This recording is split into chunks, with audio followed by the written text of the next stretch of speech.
शिव कथा जो जीवन के सारे तकलीफ़ों को, दुखों को, कष्टों को दूर कर देती है,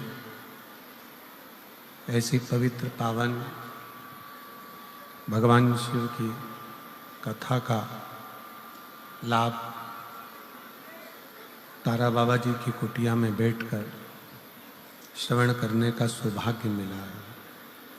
तारा बाबा जी की ये पवित्र पावन भूमि, जहाँ पर बैठकर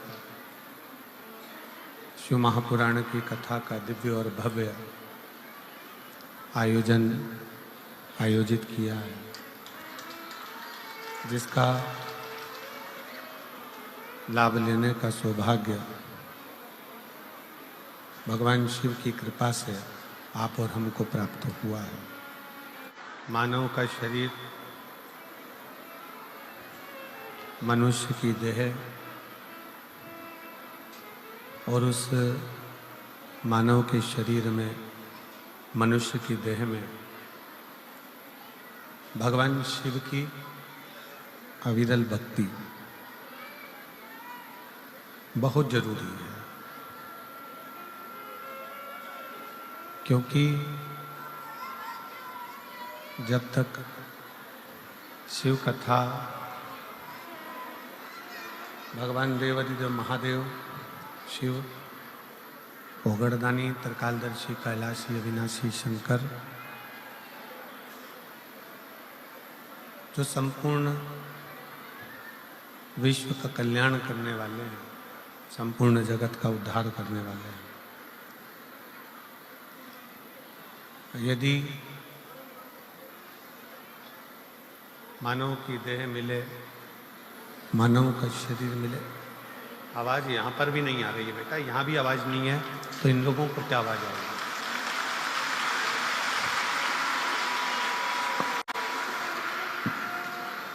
भगवान शिव, ओगड़दानी, त्रिकालदर्शी, कैलाशी, अविनाशी शंकर, जिनकी ये मानव का शरीर, ये मनुष्य की देह और मानव के शरीर में भगवान शिव की अविरल भक्ति, अविरल कथा, ये जीवन का कल्याण करने वाली है, कर्तार्थ करने वाली।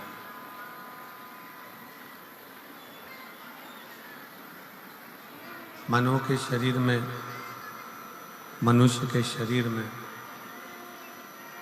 प्रत्येक मानव देह में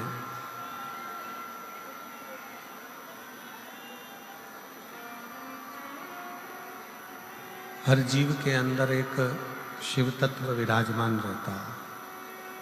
मानव देह के अंतर्गत भगवान शंकर की एक शिव तत्व विराजमान रहता है,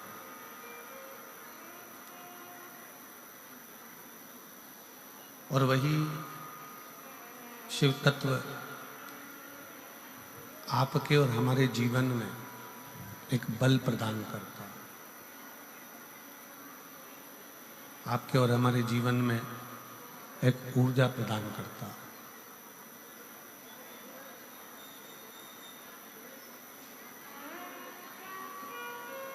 शिव महापुराण की कथा कहती है, भगवान शंकर का चरित्र कहता है, शिव तत्व कहता है, जिस समय पर भगवान शंकर की अविरल भक्ति को धारण करते हैं, भगवान शिव की एक निर्मल भक्ति अपने अंदर उतारते हैं, जैसे शिव जी पर एक लोटा जल आपने, हमने समर्पित किया, और भगवान शंकर पर जब जल समर्पित कर कर हम उस जल का आचमन करते हैं, हम उस जल को पीते हैं, आचमन करते हैं,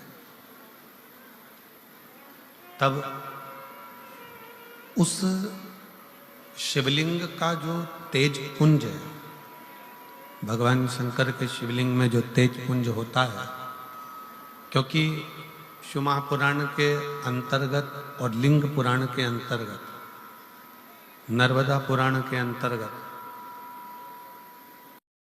हमेशा कही गई है कि चाहे घर में जो शिवलिंग हो वो, चाहे तुम्हारे घर के पास में जो मंदिर हो उसमें जो शिवलिंग हो वो, या 12 ज्योतिर्लिंग, उपलिंग, ये जितने भी शिवलिंग विराजमान हैं, ये जितने भी शिवलिंग विराजित हैं, इन शिवलिंग पर जब हम जल चढ़ाकर उस जल का आचमन करते हैं तो उस शिवलिंग की जो ज्योति होती है, शिवलिंग की जो ऊर्जा होती है, शिवलिंग की जो एनर्जी होती है, शिवलिंग का जो बल होता है, वो बल हमारे भीतर भी उतरता है और हमारे रोगों को निवारण करता जाता है, हमारे दुखों को निवारण करता जाता है, हमारे कष्टों का निवारण करता जाता है। हमारे दुख, हमारी तकलीफें, हमारा कष्ट अपने आप समाप्त होते चले जाता है। 3 स्थान शिवलिंग पर वर्णित है कि ये 3 स्थान का जब स्पर्श करते हैं तो आप कितने भी रोग से ग्रसित क्यों ना हो, आप कितने भी रोग से घिरे क्यों ना हो, 3 स्थान का स्पर्श करने से आपको एक अलग से ऊर्जा प्राप्त होती है और आपके शरीर में कितना भी कंपन हो रहा हो, कितनी भी कमजोरी हो रही हो, कितना भी दर्द हो रहा हो, कितना भी कष्ट हो रहा हो, 3 स्थान शिवालय में शिवलिंग के जगह पर बताए गए हैं। उन स्थानों का स्पर्श करने से शरीर में एक ऊर्जा आती है, शरीर में एक बल उत्पन्न होता है, एक ऊर्जा आती है, शरीर के अंतर्गत एक ऊर्जा का संचार होता रहता है। अब उस शिवलिंग को अपन समझें, सभी लोग जरा स्मरण करेंगे। शिवलिंग के अंतर्गत 3 स्थान ऐसे बताए गए हैं जो हमारे को एक बल देते हैं, हमारे भीतर की एक ऊर्जा उत्पन्न करते हैं। हमारे अंदर कितनी भी कमजोरी होगी, अगर आपने वो 3 स्थान पर हाथ का स्पर्श कर कर पंचाक्षर मंत्र नमः शिवाय या षडाक्षर मंत्र ओम नमः शिवाय या श्री शिवाय नमस्तुभ्यम का स्मरण किया है तो वो स्थान का स्पर्श करते ही आपके अंदर एक ऊर्जा, एक एनर्जी, एक बल आपके अंतर्गत आता चले जाएगा, एक ऊर्जा आपके अंतर्गत आती चली जाएगी। 3 स्थान, पहला जो ये जलाधारी बनी हुई है, ये जो गोल जो भाग आता है, जलाधारी में जो भी गोल भाग है वो गोल भाग का हाथ से स्पर्श करना, अर्थात जो माता जी का हस्त कमल है, पार्वती जी का, वो जो गोल जलाधारी है जिस पे शिवलिंग रखा हुआ है, वो गोल जला, ये जो चरण है जहां से पानी बहकर जाता है उस स्थान पर नहीं, जहां गोल भाग है उस गोल भाग पर अपने सीधे हाथ का स्पर्श करना और श्री शिवाय नमस्तुभ्यम का जाप या पंचाक्षर मंत्र या षडाक्षर मंत्र ओम नमः शिवाय का जाप करना, पहला। दूसरा स्थान, जहां से पानी बहकर जा रहा है उस स्थान का पानी जहां से बहकर नीचे गिरता है वो भाग पर अपने हाथ का स्पर्श, जहां से पानी बहकर नीचे गिरता है, जो जल आप चढ़ाते हो वो जल बहकर जो नीचे की ओर जाता है उसका स्पर्श, और पंचाक्षर या षडाक्षर या श्री शिवाय नमस्तुभ्यम मंत्र का जाप।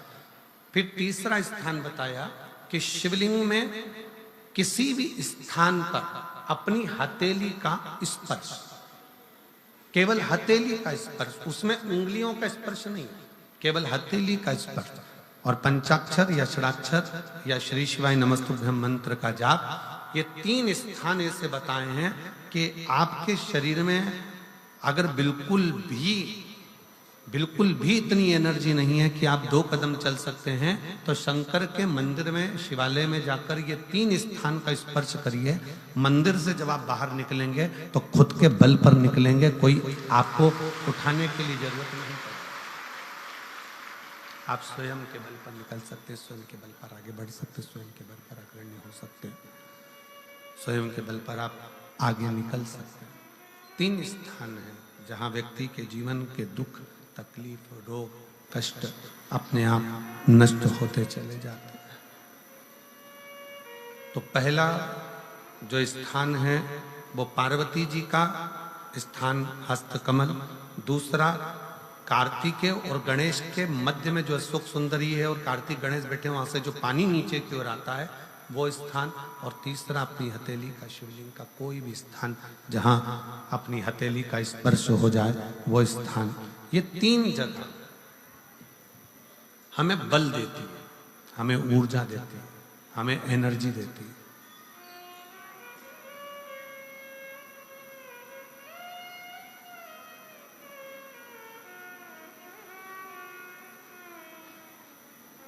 और एक निवेदन और,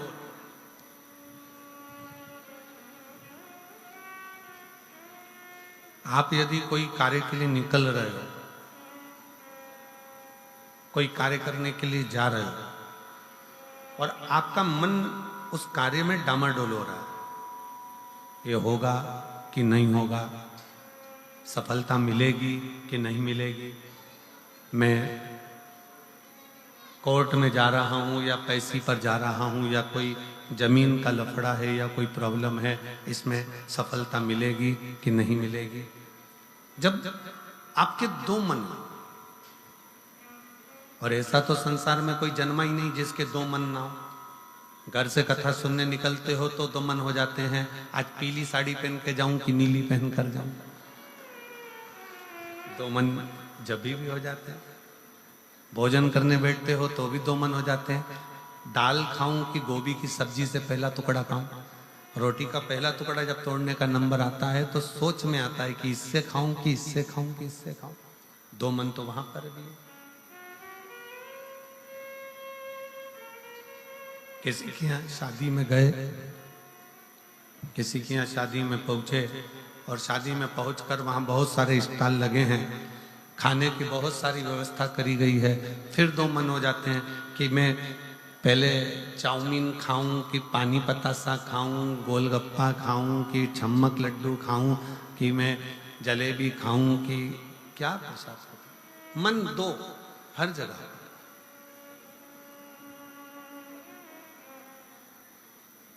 और ऐसा नहीं है कि मन 2 नहीं होते, मन विचलितता देते।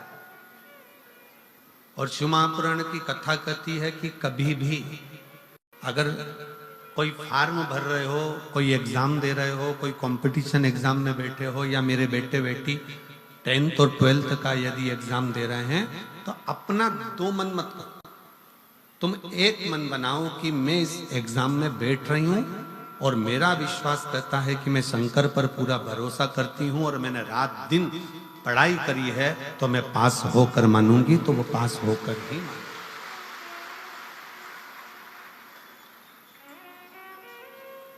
जहां मन विचलित हो जाता है, जहां मन 2 हो जाते हैं, फिर वहां थोड़ा सा भ्रम उत्पन्न हो जाता है, फिर थोड़ा सा भ्रम उत्पन्न हो सकता है। पर जब आपने एक विचार कर लिया कि मुझे सफलता मिलेगी, तो ये निश्चित है कि दुनिया में कोई ऐसा पैदा नहीं हुआ कि आपकी सफलता को रोक दे, आप आगे बढ़कर ही रहो। और एक निवेदन और है, मान लो किसी कारणवश सफलता नहीं मिली और आप सफल नहीं हुए, तो चिंता मत करना, चिंता करने की जरूरत नहीं है। एक बार अगर एग्जाम दिया, एक बार अगर अपन फील्ड में उतरे और एक बार में सफलता नहीं मिली, तो चिंता मत करो। ये मत सोचो कि पीछे हट गए। शिव महापुराण की कथा में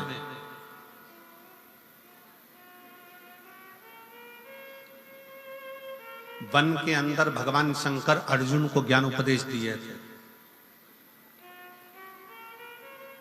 जिस समय पर एक सुंगर जंगली सुमर भागता जा रहा था और उस समय पर जब बाण छोड़ा गया था तब भगवान शंकर ने अर्जुन को उपदेश दिया कि अर्जुन, एक बार युद्ध के मैदान में अगर थोड़ा सा पीछे सरके हो तो टेंशन मत लेना, चिंता ना करा। एक कंपटीशन एग्जाम में आप बैठे हो, एक एग्जाम आप दे रहे हो और उस एग्जाम में सफलता नहीं मिल रही है। आपने एक बार परीक्षा दी, एक बार आपने नीट की तैयारी करी, एक बार आपने सीए की तैयारी करी, एक बार आपने अन्य तैयारियां करी और उसमें आपको सफलता नहीं मिली और आप उसमें उत्तीर्ण नहीं हुए और आपने मन दुखी कर लिया। अब मैं तो बताओ आगे ही नहीं बढ़ पाया। चिंता न करें, भगवान शंकर का ये संवाद जो उन्होंने युद्ध के पहले अर्जुन को दिया है, एक सुंगर को मारते समय, एक जंगली सुंगर को मारते समय भगवान शंकर ने उपदेश दिया था, अर्जुन तीर को बहुत दूर भेजना है ना, तो तीर को थोड़ा सा पीछे खींचना पड़ेगा। उसी तरह यदि एक बार तुम्हें सफलता नहीं मिली, एक बार तुम उत्तीर्ण नहीं हुए, तो ये मत सोचना कि तुम उत्तीर्ण नहीं हो गए। भगवान शंकर ने तुम्हें लंबी दूर फेंकना चाहते थे, इसलिए तुम्हें थोड़ा सा पीछे खींच लिया है और जमकर करके। शिव ने, आपने बहुत मेहनत करी, आपने बहुत परिश्रम करा,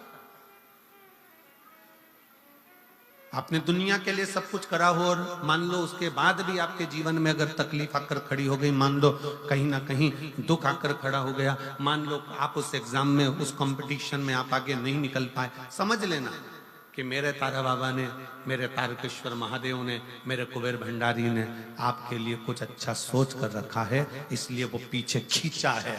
और पीछे खींचा है इसका मतलब ये मत समझना कि तुम्हें पीछे रख दिया है। उसने तो अभी तुम्हें धनुष पर चढ़ाया है और चढ़ाने के बाद मेरा शंकर जब छोड़ेगा तो फिर इतना आगे निकल जाओगे कि दुनिया तुमको देखती रह जाएगी कि तुम किस मंजिल तक पहुंचे। वो पीछे खींचता है, वो पीछे खींच रहा होता है।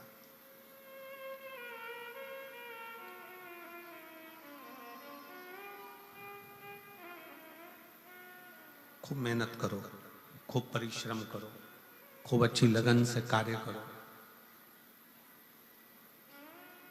और जितनी मेहनत से कर सकते हो उतनी मेहनत से करो। जब जिस समय पर तुम्हारा दो मन हो रहा हो, तुम्हें लग रहा हो कि मैं निकलूंगा कि नहीं निकलूंगा, तुम्हें लग रहा है कि ये एग्जाम में क्लियर कर पाऊंगा कि नहीं कर पाऊंगा, मैं पहुंचूंगा कि नहीं पहुंचूंगा, तो यही तीन स्थान, यही तीन स्थान, तीन अक्षत को इन तीन स्थान पर ही रखा जाता है। जो तीन स्थान अभी आपको बताए हैं, एक माता पार्वती जी का गोल स्थान, हस्तकमल स्थान, दूसरा जहां से पानी बहकर नीचे की ओर जा रहा है उसी विराम स्थल पर, और तीसरा शंकर भगवान के शिवलिंग पर। ये तीन स्थान तीन अक्षत से पूर्ति कर देते।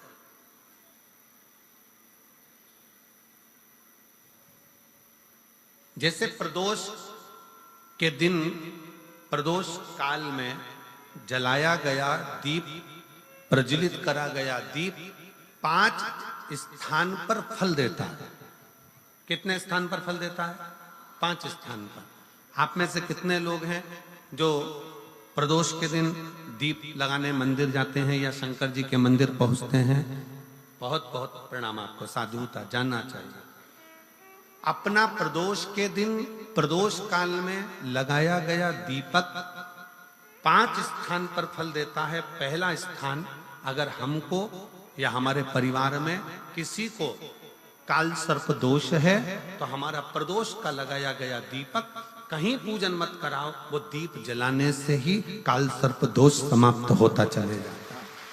दूसरा स्थान पितृदोष, अगर किसी ने कह दिया कि तेरे घर में पितृदोष है, तेरे घर में, कई लोग बता देते हैं कि तुम्हारे घर में, कई माताएं पूछती हैं मेरे घर में बेटा नहीं, मेरे घर में 3 बेटी हो गई, 4 बेटी हो गई, 5 बेटी हो गई, बेटा नहीं है, बेटा नहीं, तो किसी ने कह दिया पितृदोष है। अब तुम शंकर जी की पूजन कर रहे हो, शंकर जी पे जल चढ़ा रहे हो, शिव की स्तुति कर रहे हो, तो किसी किसी की यहाँ 3 बेटियों के बाद, 4 बेटियों के बाद, एक माता ने तो लिखा है कि उसके यहाँ 2008 में उसके घर में लड़की ने जन्म लिया था, या 2008 में उसके घर में बच्चे ने जन्म लिया था, लड़की ने, उसके बाद फिर लड़की ने जन्म लिया, और उसके बाद उसके घर में कोई पुत्र का योग नहीं बना। तब उसने प्रदोष के समय पर शाम को दिया लगाना प्रारंभ करा, और 2008 में बच्ची जन्मी थी, और अब 2024 में उसके घर में लड़के ने जन्म लिया।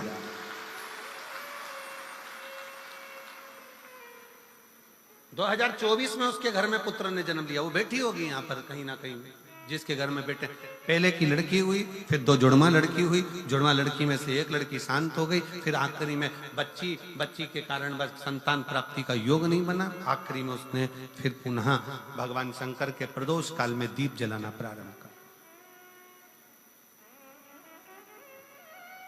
कहीं बैठी हो तो हाथ हिला सकती हैं, अगर कहीं बैठी हो।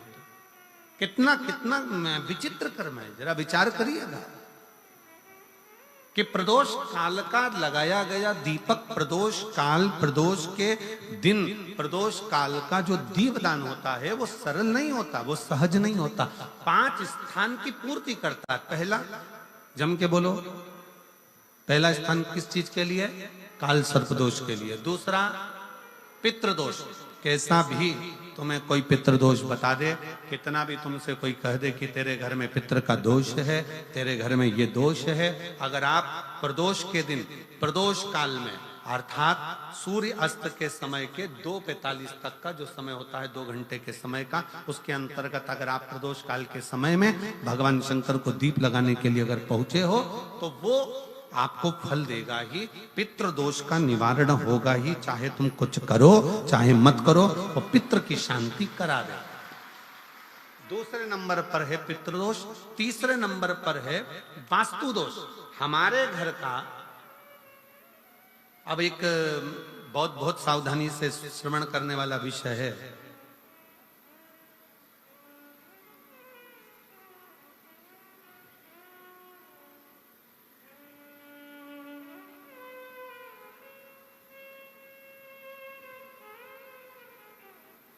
यदि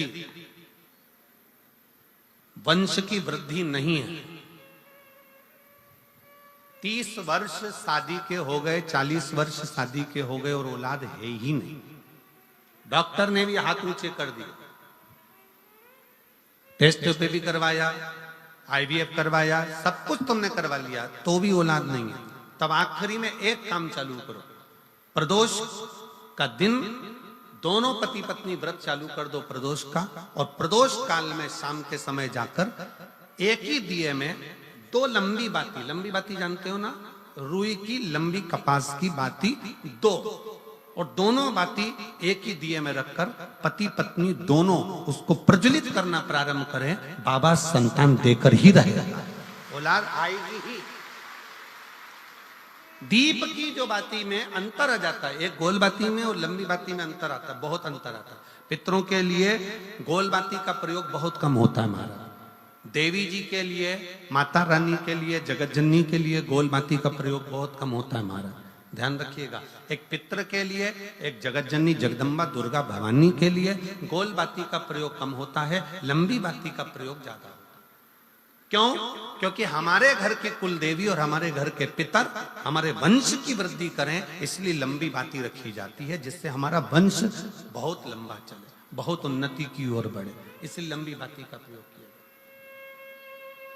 शिव महापुराण की कथा कहती है 5 जगह पर हमारा जलाया गया एक दीप जो प्रदोष के दिन प्रदोष काल में लगाया जाता है, 5 जगह पर भारी पड़ता है। पहले नंबर पर, जम के बोलते जाओ, काल सर्पदोष। दूसरे नंबर पर पितृदोष। तीसरे नंबर पर घर का वास्तु दोष। हमारे घर में कितना भी वास्तु दोष है, कोई ने कह दिया यहाँ बाथरूम नहीं बनना थी, यहाँ पर शौचालय नहीं बनना था, यहाँ सीढ़ी नहीं बनना थी, वो सीढ़ी वहां बनना थी, ये सीढ़ी वहां बनना थी। तुम पूरा घर तुड़वा के देख लो, उसके बाद में जैसा वास्तु वाले वैसा करा कर देख लो, उसके बाद भी तुमको शांति नहीं मिले तो समझ लेना कि तुम्हारे घर में अब वास्तु दोष तो तुमने दिखाकर समाप्त कर लिया, फिर भी वो समाप्त नहीं हो रहा तो प्रदोष काल का लगाया गया प्रदोष के समय का दिया आखिरी में वास्तु दोष को भी समाप्त कर देता है और उसमें भी फल प्रदान करता है। काल सर्प दोष, पितृदोष, वास्तु दोष। चौथे नंबर पर 1 रुपया कमाया, 1.25 रुपये खर्च हुआ, पैसा आया गया। ये चौथे नंबर का व्यापार में थोड़े दिन दुकान अच्छी चली, थोड़े दिन बैठ गए, थोड़े दिन काम चला, थोड़े दिन बैठ गए, गाड़ी चली थोड़े दिन फिर बैठ गए, अर्थात हमारी फैक्ट्री थोड़े दिन चली फिर बैठ गए, कहीं ना कहीं तकलीफ, थोड़े दिन खाते थोड़े दिन रोते वाला चल रहा है। तो प्रदोष काल का, प्रदोष के समय का दिया इस दुख को समाप्त कर कर रेगुलर एक जैसी सांझी, एक जैसी लक्ष्मी की वृद्धि करते चले जाए। प्रदोष काल का दिया। और 5वें नंबर का प्रदोष काल का दिया, प्रदोष समय का दिया 5वें नंबर पर रोग का निवारण का, रोग निवारण।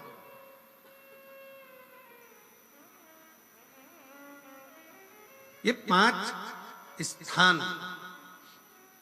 जो बताए गए हैं प्रदोष काल के दिन, प्रदोष के दिन दीप प्रज्वलन के। और अब की बार की जो शिवरात्रि आ रही है, बाबा देवाधिदेव महादेव की बड़ी कृपा है उस पर, बहुत करुणा।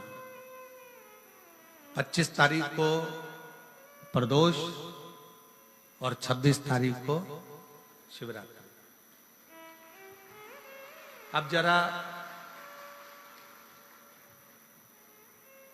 प्रदोष के पर्यांत की, प्रदोष के बाद की बिल्कुल लगी हुई पीठ से जो शिवरात्रि होती है, वो शिवरात्रि अगर उस शिवरात्रि का व्रत, साधना, तप, भजन, संसार का मनुष्य कर लेता है तो जिंदगी में उसने कोई व्रत किए ना किए हो, अगर एक व्रत शिवरात्रि का, प्रदोष की पीठ से लगी हुई शिवरात्रि का अगर कर लेता है तो उसको पूरे जीवन के व्रत का पुण्य फल प्राप्त हो।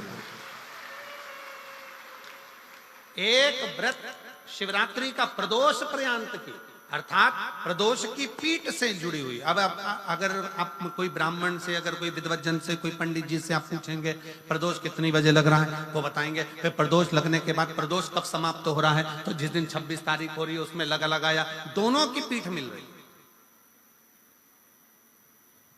दोनों।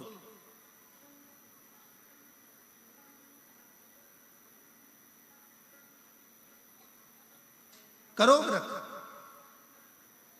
आपने कितनी भी एकादशी के व्रत करे हो, कितनी भी द्वादशी के व्रत करे हो, कितनी भी चतुर्थी व्रत करे हो, कितनी भी तीज व्रत करे हो, कितनी भी अष्टमी का व्रत करा हो, कितनी भी नवरात्रे के व्रत करा हो, कितनी भी तीज का व्रत करा हो, चाहे दुनिया के कितने भी व्रत आपने करे हो, अगर आपने एक महाशिवरात्रि का व्रत नहीं करा तो कोई व्रत का पुण्य फल आपके खाते के अंतर्गत आ नहीं पाता। शिवरात्रि के व्रत की इतनी मूलता है। पर एक निवेदन है, अगर कोई बुजुर्ग है, कोई बीमार है, कोई बूढ़ा व्यक्ति है, बहुत बीमार है, तो उसको निवेदन है आप व्रत ये नहीं कि 24 घंटे का करो, आप व्रत 2 घंटे का कर लो, 1.5 घंटे का कर लो, 1 घंटे का कर लो, 15 मिनट का करो। पर निवेदन है कि जो बीमार व्यक्ति है वो आधे घंटे, 1 घंटा, 2 घंटा, 6 घंटा, 15 मिनट पर शंकर की शिवरात्रि का व्रत ये विचार कर करना, बहू बेटा नाते रिश्ते सबको कह देना। कोई बीमार व्यक्ति है ना, वो भी कह दे कि देख बेटा मेरा व्रत है, तो घर के लोग कहेंगे पापा आपकी तबीयत खराब, मम्मी आपकी तबीयत खराब, दादी आपकी तबीयत खराब, आप व्रत कैसे कर रही हो, बच्चे की व्रत, बच्चा कैसे व्रत कर रहा है, तो कह देना मेरा 2 घंटे का व्रत है, 2 घंटे मैं बाबा का नाम लेकर, जल चढ़ाकर, जल का आचमन कर कर मेरे बाबा की भक्ति कर लूं 2 घंटे की, मेरा व्रत पूर्ण हो जाएगा। मैं व्रत कर रहा हूं, आधी में पुनी। तुलसी बाबा कहते हैं थोड़े में बहुत होता है। आपके व्रत अगर कोई बीमार है उसके लिए, अगर कोई कष्ट है शरीर में उसके लिए ऐसा व्रत है, बाकी के सभी के लिए तो वही व्रत शिवरात्रि का पूर्ण व्रत है जिसमें भगवान शंकर की विरल भक्ति को हम प्राप्त करें। महाशिवरात्रि 26 फरवरी की है। 26 फरवरी। और प्रदोष कब का है? जम के बोलो जरा। 25 फरवरी। 25 फरवरी को भी शाम के समय प्रदोष काल में बाबा का दीप लगाइए, प्रार्थना करिए और 26 तारीख का व्रत करिए बिना संकोच। और जिसके घर में शंकर भगवान के व्रत के लिए अगर झगड़ा हो रहा है तो निवेदन है, व्रत बिल्कुल मत करिए।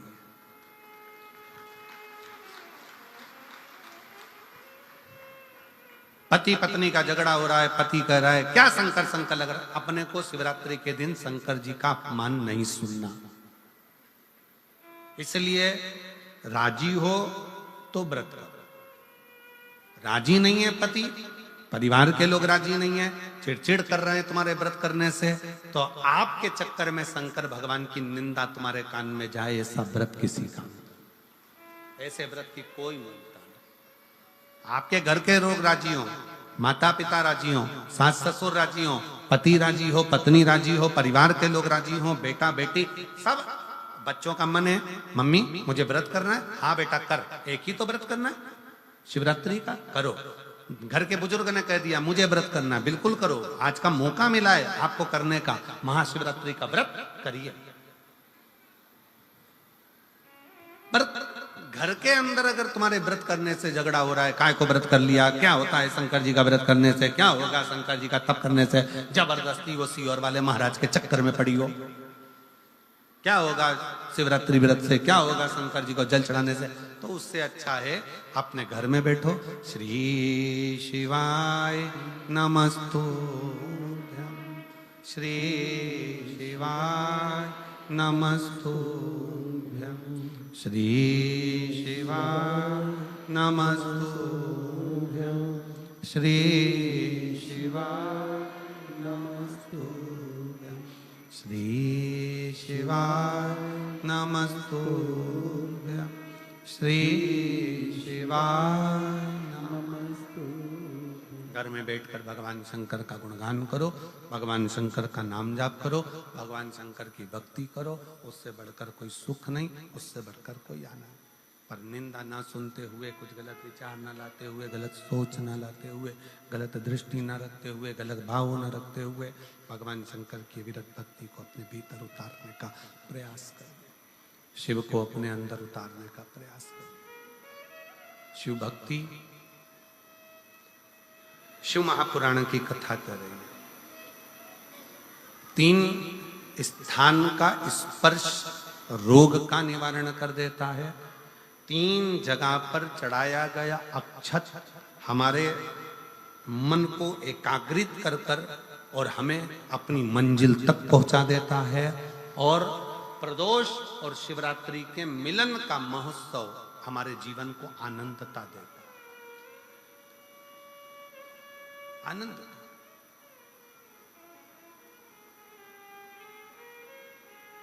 क्या सुख है। आपके यहाँ तो सिरसा वालों को तो बड़ी बड़ी बधाइयां हम दें कि सिरसा की पवित्र भूमि पर तारकेश्वर महादेव विराजमान है। कम से कम 1 लोटा चढ़ाने के लिए, जल के लिए आप हृदय से पहुंच तो जाते हो। यहाँ तारकेश्वर महादेव विराजमान है। तारकेश्वर महादेव बेटा, आवाज सेट नहीं है, गला पकड़ रहा है, सेट करिए उसको। तारकेश्वर महादेव जी यहाँ विराजमान है। भगवान शंकर स्वयं विराजित, शिव शिव, शंकर शंकर। मैं माननीय गोपाल जी कांडा जी से कहूंगा, गोपाल जी जैसे भक्त यहाँ बैठकर कथा को सुन रहे हैं, कुबेरेश्वर धाम पर आज से शिव भक्त पहुंचना चालू हो गए, और जिसमें 25 तारीख से कार्यक्रम है। 25 तारीख से रुद्राक्ष महोत्सव 25 फरवरी से चालू होगा। पर लोगों का विश्वास ऐसा होता है, जैसे इस पवित्र प्रांगण में आप लोग बैठे हो। कल हम देख रहे थे कि गोविंद जी उधर जहां राम जी की मूर्ति है राम बगीची जहां बनी है, कल हम देख रहे थे कि 9 पंडाल, 6 पंडाल तो पहले लग चुके हैं। ये सारे पंडाल अगर पूरे तारा बाबा की कुटिया में गिने जाएं तो 6 पंडाल तारा बाबा की कुटिया में कथा से भर चुके हैं, और 3 पंडाल कल और बनाएगा। ऐसे मिला के 9 पंडाल तारा बाबा की कुटिया में लगा। कल गोविंद जी मां खड़े होकर पंडाल बंधवा रहे थे, आगे रहकर सदगुरु वो बिछात करवा रहे थे बैठने के लिए, बिछात करवा।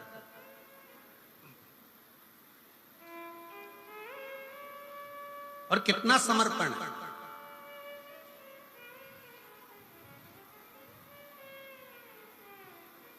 गोपाल जी, हम इतनी कथाएं करते हैं, साल भर कथाओं का क्रम रहता है। सूरत कथा करी, उसके दूसरे दिन साकरी कथा हो गई, साकरी के दूसरे दिन छत्तीसगढ़ कथा हो गई, छत्तीसगढ़ कथा के बाद दूसरे दिन प्रयागराज कथा हो गई, प्रयागराज के दूसरे दिन सिरसा कथा हो गई, सिरसा के दूसरे दिन सीहोर कथा हो जाएगी, सीहोर के दूसरे दिन भटिंडा पंजाब कथा हो जाएगी, भटिंडा पंजाब के दूसरे दिन फिर महाराष्ट्र कथा हो। कथा रोज चलती, पर तारा बाबा की कुटिया में जो व्यवस्थाएं देखने को मिलती है कि जिनके पास में अगर ओढ़ने का कम्बल भी नहीं होता है ना, तो रात्रि के समय पर उनको देखकर उनके तन पर कम्बल भी उड़ा दिया जाता है कि इसको आप आराम से सो। इसको शिव भक्ति कहते हैं। ये दिखावे से परे है, दिखावे से परे।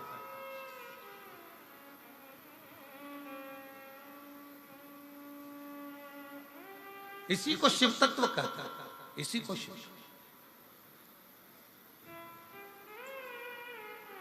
भोजन भंडारा सुबह से चालू हुआ, शाम तक चलता रहा, खूब आनंद के साथ लोग प्रसाद पा रहे हैं। सुंदर सुंदर व्यवस्थाओं के साथ में व्यवस्थित हर चीज रखी गई, और एक एक ये 9 पंडाल जो लगाए गए हैं, ये 9 पंडाल को संभालने के लिए भी कार्यकर्ताओं की टीम पूरी की पूरी संभालने के लिए, ये तारा बाबा की कुटिया की जो पूरी टीम है उसने पूर्ण रूप से इसको संभाला। इसकी प्रसन्नता। और जितने 9 पंडाल में शिव भक्त भरे पड़े हुए हैं, उनको एक निवेदन जरूर करूंगा, आप चिंता मत करना, आप मेरे बाबा की कथा को ग्रहण करने के लिए आए। मेरा शंकर कथा के माध्यम से हमने फिर कहेंगे, ये शिव महापुराण केवल पोथी नहीं है, ये मेरे शंकर का एक अंश स्वरूप है। जब हम कथा सुनते हैं, श्री शिवाय नमस्तुभ्यम बोलते हैं, बोलने के बाद जब हम मौन हो जाते हैं, उस समय पर आपका दुख काटने के लिए मेरा शंकर आपके कर्ण से प्रवेश कर कर आपके हृदय में बैठकर आपके घर तक जाकर आपके दुख को काट देता है। ये दुनिया लोग कहते कि कथा है, दुनिया की दृष्टि में लोग कहते हैं कि ये शिव पुराण है। हमारी दृष्टि में ये कथा नहीं है, हमारी दृष्टि में तो हमारा शंकर है, हमारा शिव है।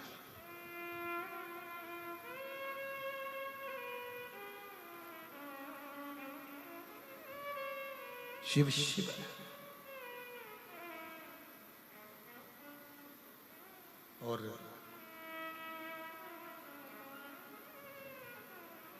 जो दिल से मांग लिया, जिसने दिल से कह दिया, जिसने दिल से पुकार लिया, शिव आ गया। ब्रह्मा ब्रह्मलोक में रहते हैं, भगवान विष्णु बैकुंठ में रहते हैं। उनको आने में देरी हो सकती है, पर मेरा शंकर इसी पृथ्वी पर रहता है, इसी भूमंडल में रहता है, इसी ब्रह्मांड में, इसी पृथ्वी पर मृत्यु लोक का देव अधिदेव महा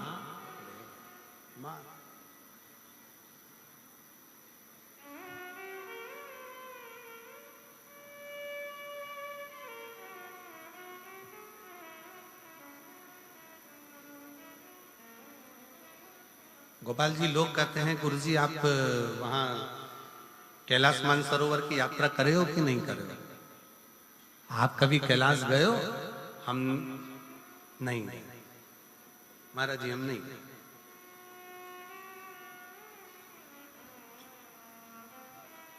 हम नहीं गए। कहा आप इतने बड़े शंकर जी का गुणगान करते हो और आप कैलाश नहीं गए? हमने कहा वो कैलाश वाला खुद शिव महापुराण की कथा में रोज आता है और रोज भक्तों का दुख काट कर जाता है। प्रतिदिन आता है। लोग कहते हैं कि शिव महापुराण सुनने के लिए केवल शिव भक्त आते हैं, पर हमारा विश्वास कहता है कथा के पंडाल में जिस स्थान पर शिव पुराण की कथा होती है उस स्थान पर, उस पुराण की साक्षी में शिव महापुराण में 7 दिन लगातार रोज प्रतिदिन मेरा शंकर स्वयं शिव पुराण में लिखा। शिव महापुराण के उमाखंड में भगवान शंकर कहते हैं, और जिस समय पर शिव महापुराण की विद्येश्वर संहिता में वर्णन किया, तुमरुका जी कथा कहते हैं, ईश्वर जी और गोरा जी, शंकर जी और पार्वती जी यजमान बनते हैं। यजमान बनने पर जब कथा विराम होती है, विराम के समय पर तुमरुका जी से शंकर भगवान कहते हैं कि आपने कथा बाची है तो आपकी दक्षिणा क्या है? आपने कथा बाची है तो आपकी दक्षिणा क्या है? तब उस समय पर तुमरुका जी कहते हैं भगवान शंकर जी से, ईश्वर जी, गोरा जी से, हमको अगर दक्षिणा देना है मेरे विश्वनाथ, तो दक्षिणा ऐसी दीजिए कि जिस स्थान पर शिव महापुराण की कथा हो, आप कैलाश और काशी छोड़कर उस स्थान पर 7 दिन विश्राम कीजिए। ये ईश्वर जी और गोरा जी ने भगवान तुमरुका जी को वचन दिया है, तुमरुकेश्वर को वचन दिया है, तुमरुका जी को वचन दिया कि जहां शिव महापुराण की कथा होगी उस स्थान पर मैं विराजमान रहूंगा।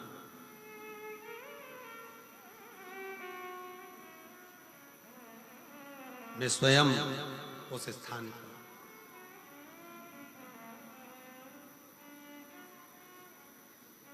और कितनी विचित्र शिव महापुराण की कथा का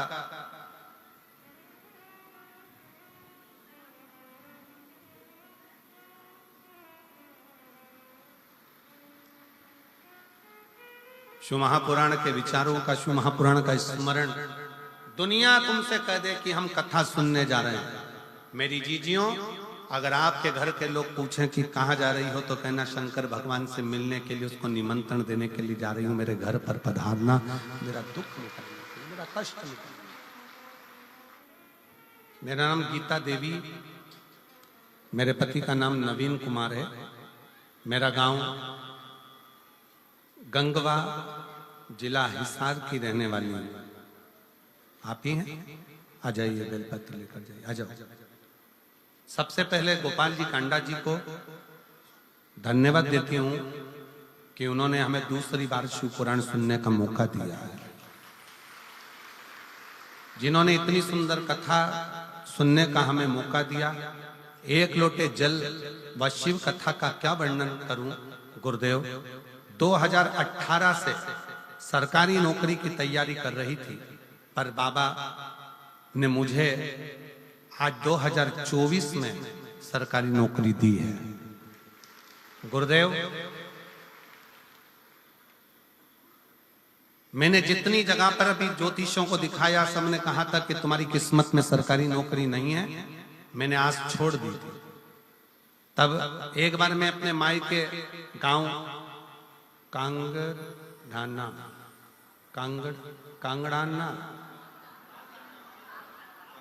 कांगड़ाना सिरसा आई थी। तब मेरी माँ ने मुझे कहा था कि टीवी पर जो महाराज कथा कहते हैं ना, वो सिरसा में आए हैं, गोपाल कांडा जी, गोविंद कांडा जी बुलाए। मैंने सुना है कि जब वो कथा कहते हैं तो उनके पंडाल में बैठकर जो मांगा जाता है वो बाबा देता है 3 महीने के अंदर। चल तू मेरे साथ कथा सुनने के। मैं अपने मायके आई, मैं आपको जानती नहीं थी। पहली बार मैंने पंडाल में बैठकर शिव महापुराण की कथा इस मायके के अनुसार यहाँ बैठकर श्रवण करी। उस समय पर इस पंडाल के अंदर मैं नहीं आ पाई थी, बाहर के पंडाल में बैठकर मैंने कथा सुनी थी। वहीं बैठकर श्री शिवाय नमस्तुभ्यम कहते हुए बाबा से निवेदन करा और बाबा की ऐसी कृपा हुई कि 3 महीना भी पूरा नहीं हुआ और बाबा ने मेरा पुलिस में भर्ती करवाया और मेरी नौकरी लग गई। फोटो भी लगा रही हूं। बाबा की कृपा ऐसी हुई कि 3 महीना भी नहीं हुआ और बाबा ने मुझे पुलिस में नौकरी में लगा दिया। गुरुदेव 6 साल से तैयारी कर रही थी नौकरी की, पर मुझे क्या मालूम था कि पंडाल में बैठकर कथा सुनने में 3 महीने के अंदर मुझे नौकरी मिल गई। मैं बाबा को यहाँ प्रणाम करती हूँ। शिव तत्व किसको कहता है? एक पत्र और बड़ा सुंदर है, देखिएगा। मेरा नाम केलो देवी है और मेरे पति का नाम राजकुमार है। मेरा मोबाइल नंबर ये है। आप ही हैं? आ जाओ, आ जाइए। मेरा गांव कर सिंधु जिंद हरियाणा के निवासी हूं। आपके चरणों को प्रणाम करती हूँ, नमन करती हूँ। एक लोटे जल का मैं क्या वर्णन करूं।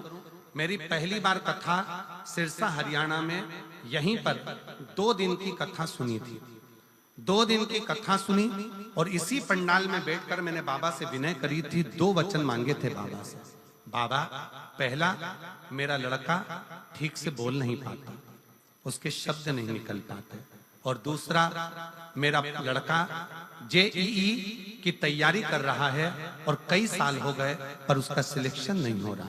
बस ये 2 वर मांगकर 2 दिन की कथा सुनकर इसी पंडाल से चली गई। गुरुदेव, हमको नहीं मालूम था कि बाबा पंडाल में बैठकर मांगने वाले को इतना जल्दी दे देता है। बाबा बाबा है गुरुदेव। मेरे लड़के ने मुझसे कहा, माँ क्या सही में मेरी आवाज ठीक हो सकती है? क्या मैं पूरा बोल सकता हूँ? क्या मेरी आवाज पूर्ण हो जाएगी? क्या मैं सही सबके जैसा बोल पाऊंगा? तब मैंने अपने लड़के को कावड़ भरने के लिए सीहोर भेज दिया।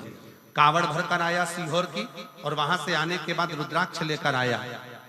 रुद्राक्ष लाने के बाद मेरे बेटे की आवाज 90% आवाज पूरी ठीक हो गई।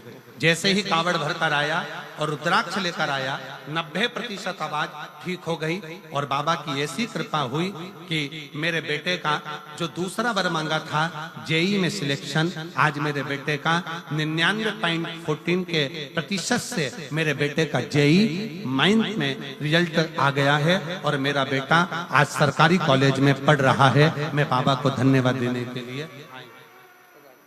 शिव तत्व शंकर की कथा, शिव महापुराण, शंकर की उदारता, शिव नाम, इसी का सार। दुनिया के लोगों को लगता है शिव तत्व में है क्या, शिव पुराण में है क्या, शंकर के गुणगान में है क्या।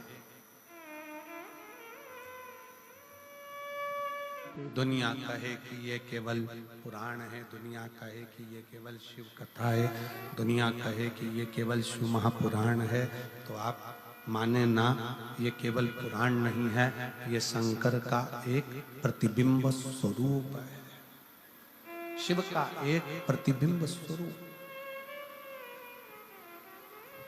शंकर भगवान का एक स्वरूप है।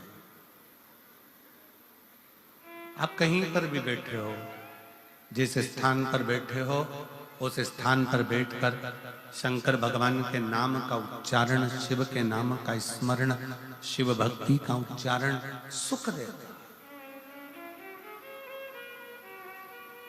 सुख प्रदान करता। एक प्रसंग बड़ा सुंदर आता है।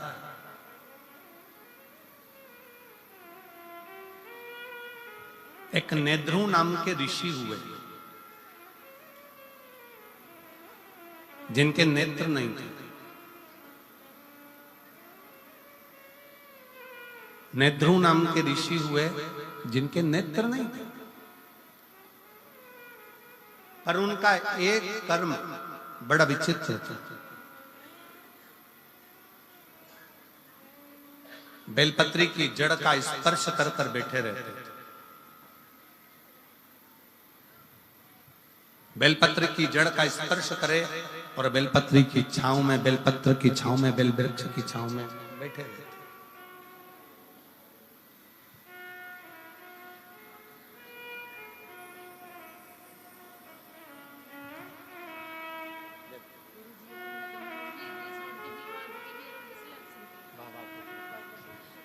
दीदी बोल रही हैं हमने उम्मीद छोड़ दी थी कि बेटे की आवाज की भी और सिलेक्शन की भी, और बाबा ने आवाज भी दी और सिलेक्शन भी दिया।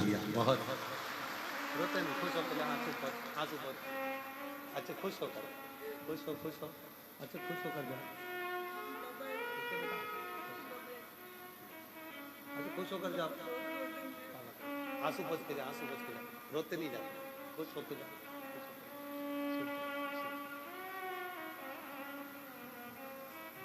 दीदी कह रही है मेरे बेटे की आवाज की भी उम्मीद छोड़ दी थी कि आवाज सही आएगी, और एग्जाम में क्लियर होने की भी सोच छोड़ दी थी कि वो हो पाए, पर उसने जो लाइन लिखी है, उसने इस लाइन में लिखा है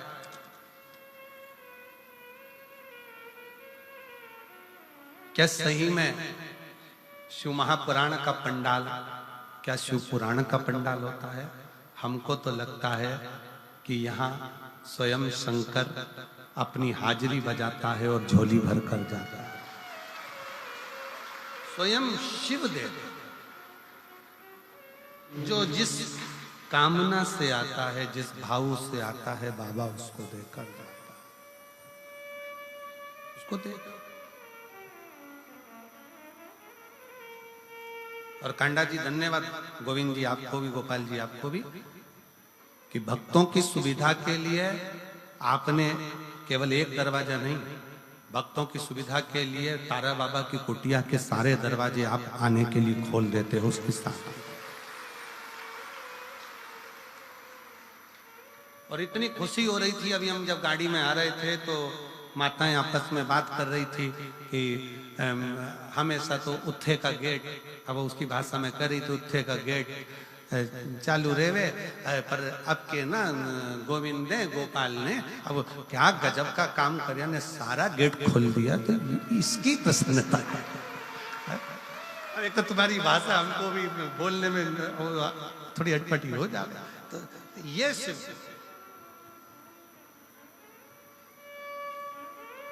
शिव कृपा, खुशी होती है। आप लोग जब बड़े सहजता के साथ, बड़े आनंदता के साथ, मस्ती में अलमस्त होकर, शंकर की बेटी होकर, शंकर के बेटे होकर जब शिव पुराण की कथा को सुनते हो ना, तो लगता है कि शिव आपके हृदय में विराजमान है और शिव आपका कल्याण कर। ये बोल बम का नारा है, बाबा है, शिव कृपा करे, करुणा करे, दया करे। शिव एक नेत्रु नाम के ऋषि जिनके नेत्र, उनके नेत्र नहीं, नेत्रु ऋषि के नेत्र हैं, नेत्रों से दिखता नहीं है। बेलपत्री की जो जड़ है, उस बेलपत्री की जड़ को पकड़ कर बैठे रहते हैं, बेलपत्री की जड़ को पकड़े रहते हैं, बस वहीं बैठे रहते हैं, नेत्र नहीं है उनके। अब जहां वो रहते थे उसी के नजदीक में 5 या 7 गांव छोड़कर एक शारदा नाम की एक स्त्री रहती थी, और वो शारदा नाम की स्त्री अपने एक बेटा, एक बेटी और उसका पति साथ में निवास करते, साथ में रहते, साथ में निवास करते, साथ में रहते रहते रहते समय बीत गया। कुछ मित्रों की संगत शारदा के पति को लग गई।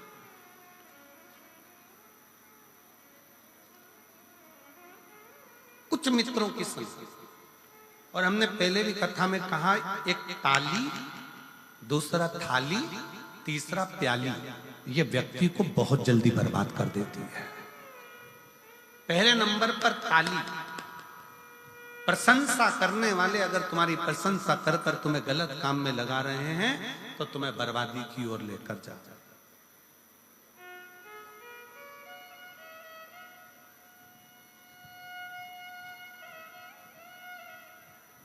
प्रशंसा करने वाले अगर तुम्हें प्रशंसा करके धर्म में लगा दे, सत्कर्म में लगा दे, भजन में लगा दे, कीर्तन में लगा दे, कथा में लगा दे तो समझ लेना कि तुम्हारा कल्याण हो रहा है।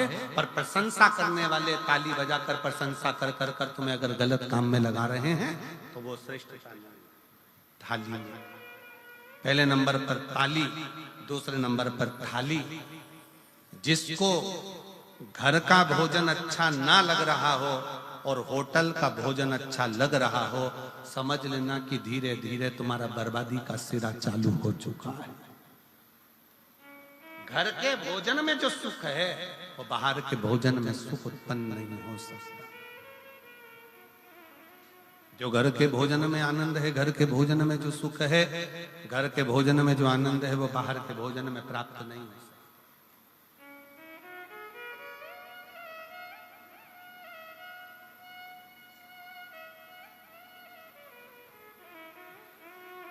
घर में जो भोजन बनाकर रखा उसमें श्रेष्ठता आई नहीं, संतुष्टि मिली नहीं, और बाहर का भोजन श्रेष्ठ लग रहा है, बर्बादी का सिरा।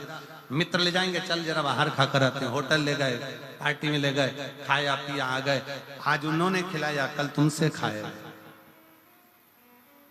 फिर है प्याली मित्र, ताली थाली, जम के बोलो प्याली। ये पीने वाले जो होते हैं ना, तुमको तुम्हारे बच्चों को पहले लेकर जाएंगे, साथ बिठाएंगे, घुमाएंगे फिराएंगे, रंग ढंग दिखाएंगे, एंजॉय कराएंगे, अपने पैसे से पहले तुम्हें पिलाएंगे, फिर जब तुमको लत लग जाएगी तब तुम्हारे पैसे से वो आप पिएंगे और तुम्हें एक दिन बर्बाद कर कर चौराहे पर बिठा देंगे। ये प्याली, ये बर्बाद कर। तीनों से बचिए। ताली प्रशंसा करने वालों से भी बचिए, थाली होटल का भोजन कराने वालों से, गलत भोजन कराने वालों से, मांसाहार कराने वालों से, वेश्यावृत्ति कराने वालों से, जुआ खेलने वालों से या अन्य व्यसनों में डूबने वालों से थोड़ा बचा। अगर गलत संगत अगर है तो वो हमें बर्बाद करता। और कोई कहता है कि गुरुजी वो हमारे परिवार के लोग ऐसा कर्म कर दिया और वो ऐसा, तो हमारा निवेदन है ऐसा नहीं कि आप परिवार छोड़ दोगे, घर छोड़ दोगे, कुटुंब छोड़ दोगे। आप तो इतना करो ना कि पानी से मिट्टी और मिट्टी से पानी दोनों ही कीचड़ मचा रहे हैं तो दोनों की दूरी ही श्रेष्ठ है, दोनों की दूरी श्रेष्ठ। आज के जमाने में किसी से कह दो भगवान की कथा सुनो, भजन सुनो, कीर्तन सुनो, मंत्र जाप सुनो, स्मरण करो, भगवान का भजन करो। अभी कोई उम्र है, बुढ़ापे में करेंगे और मालूम पड़े बुढ़ापे में प्राण निकल गए, उससे पहले निपट गए तो कोई भरोसा? पहले तो गारंटी भी थी कि 100 में जाओगे, आज के समय में तो खसक के 80 पे आ गए और 80 में भी अभी कोई भरोसा नहीं है। चलते चलते लड़की, एक दुल्हन इंदौर में अपनी शादी में महिला संगीत में नाच रही थी और दुल्हन मर गई। अभी हमारे एक शाहपुर के पास में एक दूल्हा घोड़ी पर बैठा हुआ था, वीडियो देखा होगा आप लोगों ने, घोड़ी पर बैठा और दूल्हा घोड़ी पर बैठा और बस उतरने ही वाला था और प्राण छूट गए। जीवन का क्या ठिकाना है, किसको मालूम कौन की मृत्यु कब आएगी, कौन मरेगा कब, कैसे मरेगा, इसका ठिकाना है, किसको मालूम।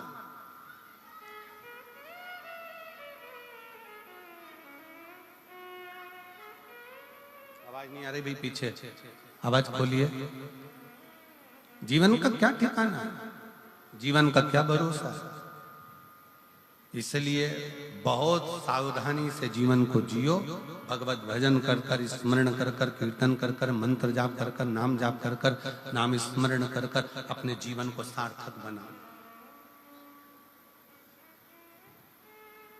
बड़ी मुश्किल से हो। खूब भागवत मिलेगी, खूब तुमको कथा मिलेगी, स्मरण मिलेगा, संकीर्तन मिलेगा, भजन मिलेगा, सब कुछ मिलेगा, और शिव महापुराण की कथा जब तक मेरा बाबा ना चाहे तब तक नहीं हो सकती। उसने चाहा तो ये कथा हुई है और आप श्रवण करो, उसकी कृपा। यहाँ किसी मनुष्य के बल की बात नहीं है। शिव पुराण की कथा सुनना, सुनाना और कराना,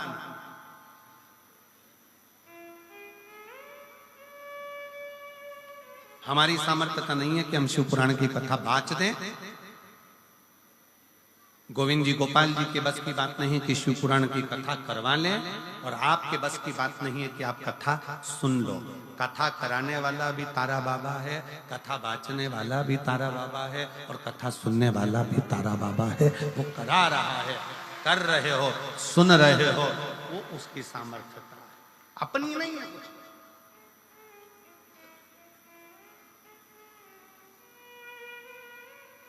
बड़ी मुश्किल से। और काया को पाके तुम कभी अभिमान ना करो। कितने भी सुंदर हो, कितने भी ब्यूटीफुल हो, कितने भी, तुम्हारे काया का अभिमान मत करो। ये काया कम माटी मिल जाती है, कोई एक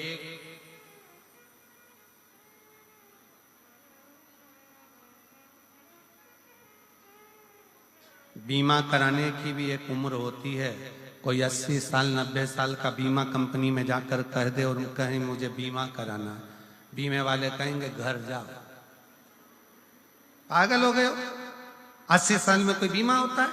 अब तो तुम ऊपर जाने की उम्र और तुम बीमा कराने आए हो, पूरा की पूरा पैसा आप भी लेना चाहते हो। बीमा कराने के लिए भी उम्र देखी जाती है, 18 साल, 20 साल, 25 साल, 30 साल, 35 साल, 40 साल, 50 साल। 50 साल के बाद बीमा वाला भी 50 बार सोचता है कि बीमा करूं कि नहीं करूं।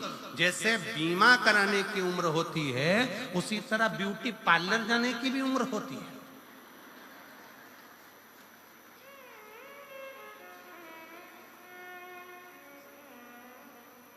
कोई 85 साल की, हाथ थर थर कांपे, मुंडे से पूरा सोफा सेट निकल गया, खिड़कियां खराब हो गई, गेट दोनों बेकार, मशीन से काम चल रहा, पूरा चेहरे पर सल पड़ा, हाथ पूरे कमजोर, कपड़े ऐसे लग रहे जैसे हैंगर पे टांग दिए, और पूरा शरीर बेकार। और फिर उसको घर की बहुएं ब्यूटी पार्लर में ले जाके बिठा दी, और फिर पार्लर वाली ने कहा मुंह ऊपर करो। अब ऊपर भी करे तो अब गर्दन भी कब तक जवानी अवस्था हो तो ठहरी रहे, बुढ़ापे में फिर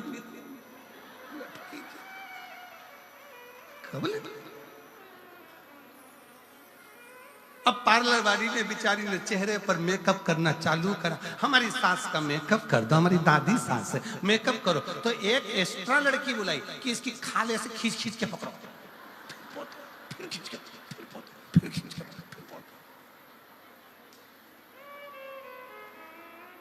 अब पूरा मेकअप निकल गया। अब चेहरे का तो मेकअप कर दोगी, फिर इतने में पार्लर वाली ने पूछा सोफा सेट तो है ही नहीं, दांत कहाँ है? तो वो बहू बोली फ्रीज में रखे, फ्रीज में। फिर डिब्बी मंगवाई फ्रीज में से के लेके आओ, थोड़ा सा चेहरा ठीक हो जाएगा, दांत लगाए, फिट करे। अब इतने में 95-80 साल की डोकरी बोली बूढ़ी अम्मा, लेंस लगा दो आंख में।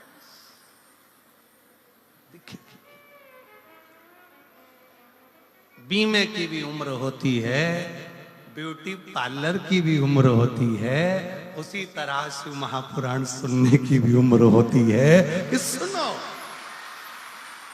ये भी उम्र। शरीर साथ देगा नहीं, और कथा में जाकर बैठ भी जाओगे तो मन लगेगा नहीं, तो क्या मतलब। मिला मौका। बीमे की उम्र होती है 70-80 में बीमा नहीं कराया जाता। ब्यूटी पार्लर की उम्र होती है, पार्लर भी जब थोड़ा ठीक हो तभी कराया जाता है। उसी तरह भजन की, शिव पुराण की भी उम्र है। ये शरीर घर में थक कर पड़ जाए उससे पहले एक बार कुबेरेश्वर धाम में जाकर रुद्राक्षोत्सव का दर्शन भी करो और कथा। सिरसा वालों सावधान, तारा बाबा की कुटिया में कथा चल रही है, दिल से सुनो, नहीं तो ऊपर जाकर यमराज भी पूछेगा तेरा क्या होगा रे कालिया। वो भी पूछेगा। सावधान, दिल से सुनो, हृदय से सुनो। कथा सुनने के बाद जैसे प्रसन्नता में अपने घर जाती हो ना, जिस दिन प्राण छूटेंगे ऊपर जाओगी ना, तो तुम्हारे स्वागत में बहुत सारे लोग खड़े होंगे। क्यों? शास्त्र कहता है, अग्नि पुराण को पढ़कर देखना, अग्नि पुराण में लिखा है भगवान नारायण का कोई भक्त मरता है तो वैकुंठ में साज सजते हैं। भगवान राम और कृष्ण के भक्त मरते हैं, वैकुंठ में साज सजते हैं। पर शंकर का कोई भक्त जब प्राण छोड़कर जाता है तो 33 कोटि देवता नगाड़े बजाकर साज सजाकर उसका स्वागत करते हैं। फिर वो हो सकता है कि वो गाना भी ऊपर मिल जाए, बहारो फूल मेरा।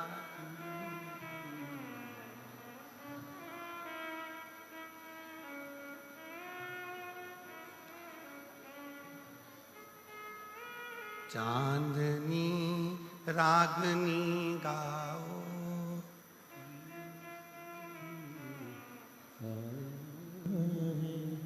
मेरा ये शिव तत्व भगवान शंकर का जब भक्त आता है, स्वयं जगत जननी कह रही है। पार्वती जी से शंकर भगवान कहे, पार्वती मैं कैलाश और काशी में रहता हूं। कैलाश में मेरा तप स्थली है और काशी में मेरा घर है। पार्वती तुम और मैं इस कैलाश की भूमि को छोड़कर काशी में रहते हैं। आपको मालूम है पार्वती, जब काशी में कोई मुर्दा आता है ना, कोई काशी में जब किसी का अंतिम संस्कार होता है तो देवता भी नगाड़े बजाकर उसका स्वागत करते हैं। नगाड़े बजाकर कि मेरे शंकर का कोई भक्त आ रहा। क्या अंतर है शिव के भक्त में और संसार के भक्त में? क्या अंतर है?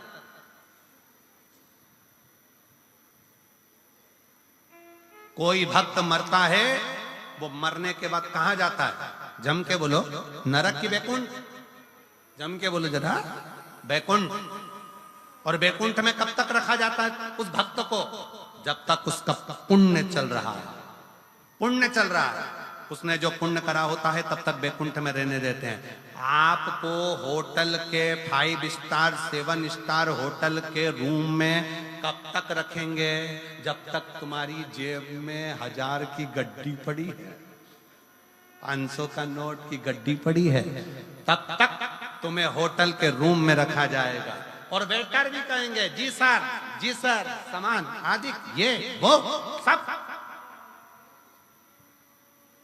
तुम्हारे जेब में 1000 की गड्डी, 500 की गड्डी जो तुम्हारे जेब में पड़ी है, 500 के नोट जो तुम्हारी जेब में पड़े हैं, उसके कारण बस तुमको उसी तरह वैकुंठ में भी कब तक रखा जाएगा? जब तक तुम्हारा पुण्य तुमने जो करा है वो पूरा खर्च नहीं हो जाता। जैसे ही पुण्य समाप्त होगा, वैकुंठ से धक्का मारकर नीचे फेंक दिया जाएगा। भक्त वैकुंठ से वापस धक्का मारकर नीचे फेंक दिया जाता है, उसका पुण्य जब समाप्त हो जाता है। पर शंकर का भक्त, शंकर को 1 लोटा जल चढ़ाने वाला, शिव का नाम लेने वाला जब मर कर जाता है तो किसी की सामर्थ्यता नहीं होती कि डबल से नीचे भेज दे, वो शंकर का हो जाता है। शिव के भक्त का दूसरा जन्म नहीं होता। पार्वती जी ने शंकर भगवान को कहा था, क्या काशी में जो मरा है, काशी में जिसके प्राण छूटे हैं, वो दूसरी बार जन्म लेगा? शंकर भगवान कहे नहीं, मेरा भजन करने वाला, मेरा स्मरण करने वाला, मेरा मंत्र जाप करने वाला दूसरी बार जन्म नहीं। इसलिए सावधान, जितने भी सिरसा के रहवासी इस शिव महापुराण की कथा को सुन रहे हैं, आज कथा का कौन सा दिन है? तीसरा। कितने दिन की और बची? 4 दिन की। समापन के दिन सुबह हो जाएगी, हम अपने घर, तुम अपने घर। 4 दिन की कथा और बची है। सिरसा वालों का भाग्य है कि कथा का रस तत्व ग्रहण करके अपने जीवन को उतारना और शंकर की भक्ति में ऐसे डूब जाना कि अगली बार जब बाबा अगर कथा कराए तो तुम्हारा भी पत्र यहाँ आए कि मेरे बाबा से मैंने मांगा था इसी पंडाल। और बहारो फूल, अरे गाओ गाओ। शिव का भक्त आया है। शंकर सितारो रागनी गाओ, भोले का भक्त आया है, भोले का भक्त आया है। कितना कितना कितना शिव है,